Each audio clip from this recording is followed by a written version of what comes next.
Pozdrav svima! Danas ću vam na još jednom primjeru kajsije na podlozi šljive pokazati kako vršimo promjenu sorte. Na primjer, ukoliko ste kupili sadnicu ili ste sami kalemili, a posle ste vidjeli da to nije ta sorta i da želite promijeniti sortu, ja ću vam danas pokazati kako da iskoristite takvu sadnicu kao podlogu i da na nju kalemimo drugu sortu kajsije koju smo željeli da kalemimo.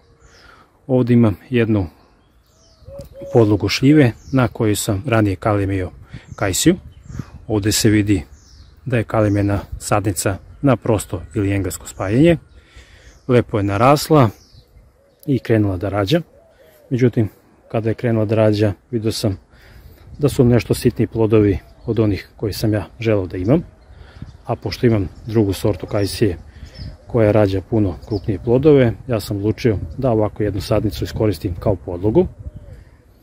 I ono što sam uradio prošle godine kada sam odlučio da preklejem ovu sadnicu jeste da sam odsekao grane na nekih otprilike 70 cm visine od samog kalema i u toku godine su krenuli spavajući pupoljci da se razvijaju i sadnica je čak i pustila mladare nekih pola metra. To je bilo dovoljno da sama podloga preživi do proleća kada ćemo sada izvršiti njeno kalemljenje. Ono što nam je potrebno od alata to su razni najloni za vezivanje kalemljenog spoja, kanap, kalem grančice na kojima spavaju pupoljci. Kao što možete vidjeti, na ovim kalem grančicama su skroz uspavani pupoljci, iako je sada 4. mjesec, a na podlozi vidimo ovogodišnji porast nekih 5 do 10 cm. I pošto je sada u toku vegetacije, znači sokovi cure kroz samu podlogu, najlakše će nam biti kalemiti ovu podlogu na podkoru. Inače, da smo krenuli ranije da je kalemimo, kada sokovi još nisu tekli kroz samu podlogu, to ne bi bilo moguće i tada bi za ovu podlogu izabrali način kalemljenja. Pošto je deblja podloga, kalemili bi je na procep sa nekih 2 kalem grančice. A pošto je sada vegetacija u toku i kalemit ćemo ovu podlogu pod koru. Sada ćemo pokazati i ceo proces. Ovdje imam alat koji sam pre upotrebe dezinficirao i njega ćemo koristiti danas za samo kalemljenje. Noževi moraju biti jako oštri pošto se ovdje radi o tvrdom drvetu, znači neko drvo voćno je mekše, neko je tvrđe, na primjer kajsija ima tvrdo drvo, iz tog razloga nož je bitno da bude jako oštar. Ovdje imamo ostatak alata i sada ćemo pokazati sami proces kalemljenja. Prva stvar prilikom kalemljenja ove starije podloge, ono što radim jeste da biram mjesto na koje ću kalemiti. Inače mogli bismo kalemiti i iznad samog kalema, direktno na ovu sortu, da kalemimo našu željenu sortu, a pošto su ove grane dosta krive, ja ću da kalemim ispod. Pošto je ovdje mjesto bilo kalemino, ja ću spustiti malo niže i prikratit ću ovdje podlogu. Sada vršim prikraćivanje same podloge na željenu visinu.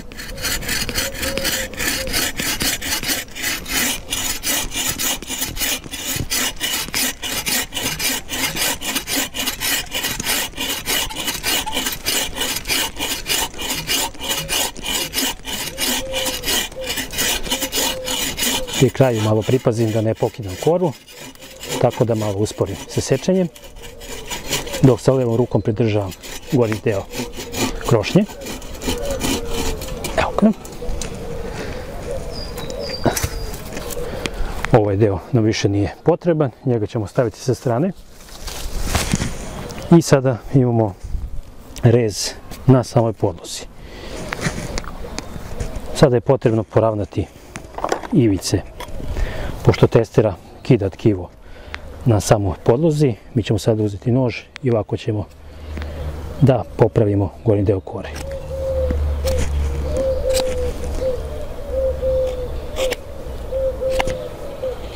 Evo sada ću vam pokazati kako to izgleda. Evo pogledajte razliku u ovom delu gdje smo poravnali koru i u ovom delu gdje je testera sekla. Ovdje možete vidjeti da je iskidana kora, dok je ovdje lepo glatka. Ovako ćemo napraviti ceo krug, tako da poravnamo, a zatim nastavljamo samo kaljanje.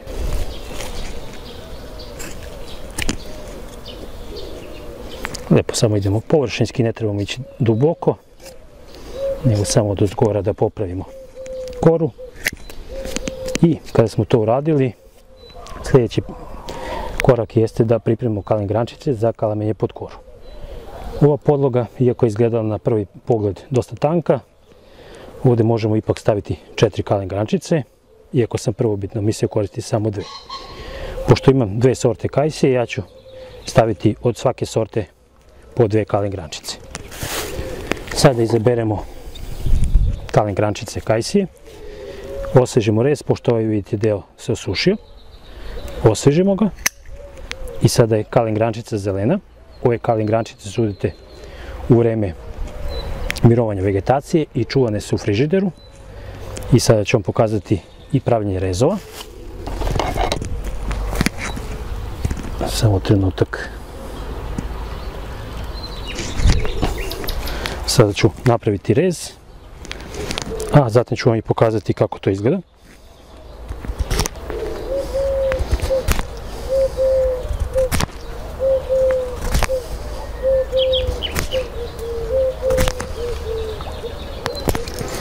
Bitno je da rez bude ravan, ovako kada stavimo nož, da nož bude ravan u svakom delu, da nemamo krivudove delove.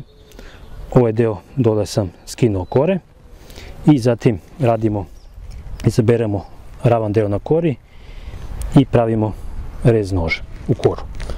Vidite, nož stoji i sada ga sa svake strane zakrenemo u levo i u desno, tako da bismo odvojili koru od drveta. Zatim prikraćujemo grančicu na željenu dužinu, evo ovako,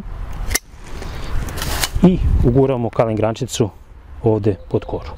Evo vidite, postavimo kalen grančicu i sada držimo koru sa rukom, a drugom rukom uguravamo kalen grančicu. To je to. Ovdje smo jednu kalen grančicu ugurali. Sada ću od iste kalen grančice napraviti ovdje pripremu za drugu stranu.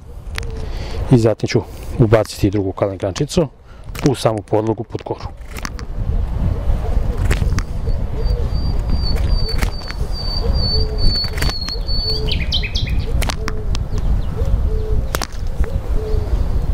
Evo ga. I druga kalen grančica je pripremljena. Dole sam skinuo malo jedan deo kore. I sada ću na suprotnu stranu napraviti rez i zatim ću ubaciti kalen grančicu. Kalen grančicu stavimo u usta, tako da se ne isuše kalen grančica.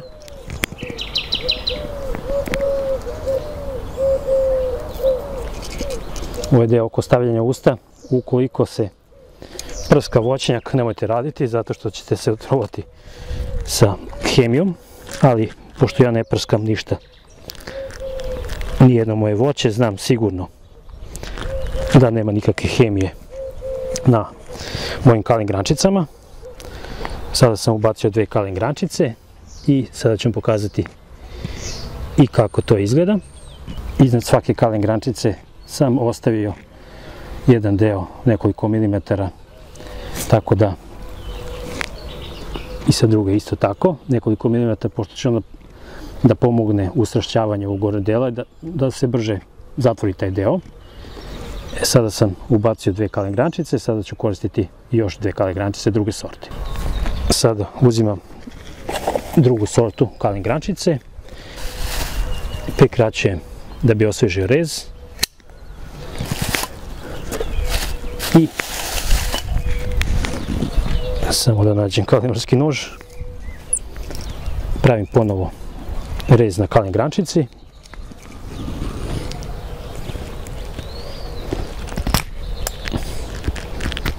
Pošto je nož oštar, to ide veoma jednostavno.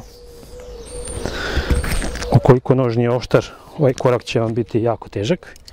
Napravili smo rez, prikratimo grančicu na nekih 4-5 pupoljaka, pošto je debela podloga možemo ostaviti više pupoljaka. I pravimo, znači kao plus, pravimo ovdje u drugom delu ponovo rez sa nožem. Okrenemo ga blago na jednu stranu, blago na drugu stranu, izvučemo nož i ovdje ispod kore sada ubacamo kalen grančicu. To je to. I pravimo još jednu kalen grančicu za drugu stranu. I kada nam se prime sve kalen grančice, na ovoj podlozi ćemo imati dve sorte kajsije. Možemo koristiti čak, na primjer da smo imali 4 različite sorte, mogli smo staviti 4 kalen grančice. Onda bismo imali 4 kalen grančice, znači različite sorti na jednoj podlozi. A ja pošto trenutno imam samo dve, koristit ću dve. Prikratimo kalen grančicu. Pravimo ponovo rez nožem. Znači možemo ovako da odmerimo dužinu koja nam je potrebna. Ubacujemo nož, zakrećemo ga na jednu stranu, na drugu. I zatim sa prstom držimo na koru, a sa drugom rukom uguravamo kalen grančicu ispod kore.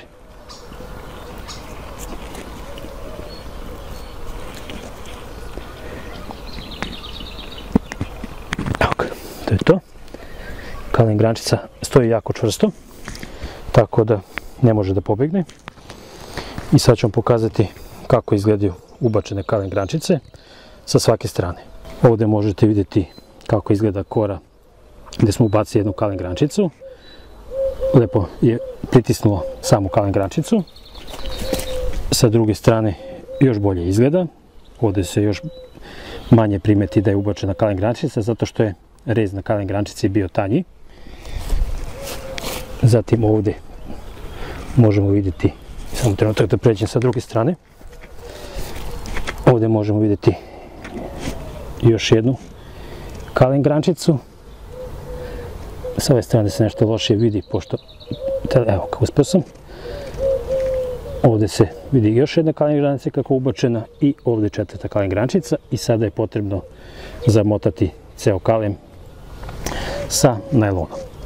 Sada ću to i uraditi. Inače vi kada kalemite, potrebno je samo kalemenje izvesti što brže, jer ovako kada radite sporo, može se desiti da kalemenje bude neuspješno.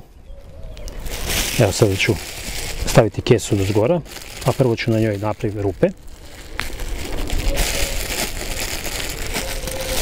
Ovako je otprilike najlakše. Znači uzmemo kesu, prebacimo preko, napravimo 4 rupe pošto imamo 4 kalen grančice i zatim vršimo zamotavanje ostatka dela kalema. Tako da ceo taj deo gdje smo vršili rezove mora biti zaštićen od ulaska vode ili vazduha. Evo, to je to. Malo se kesa raspala, pošto je neki materijal nije baš kesa mekana. Zatim uzimamo drugu najlon foliju i zatežemo sve lepo. Kada radite sa kesama to je malo teže, ili najlonima to je malo teže zato što on treba duži proces da biste dobili željeni efekat, jer trebate lijepo da zamotavate redom sve dok svaki deo, svaka pukotina se ne zatvori. A morate naravno da pazite na pupoljke, da ne biste njih zamotali najlonom, jer pošto pupoljak ne može da prođe posle, da raste ispod najlona. Ovako idemo oko svake kalen grančice, tako da budemo sigurni da ovdje neće da ulazi voda.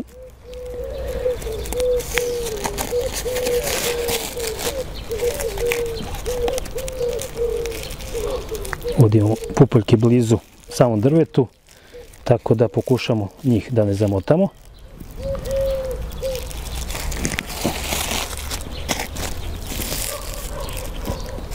A da zamotamo svaku pukotinu. Ovaj deo ću ja još naknadno da popravim, pošto dugo traje kada snimam video.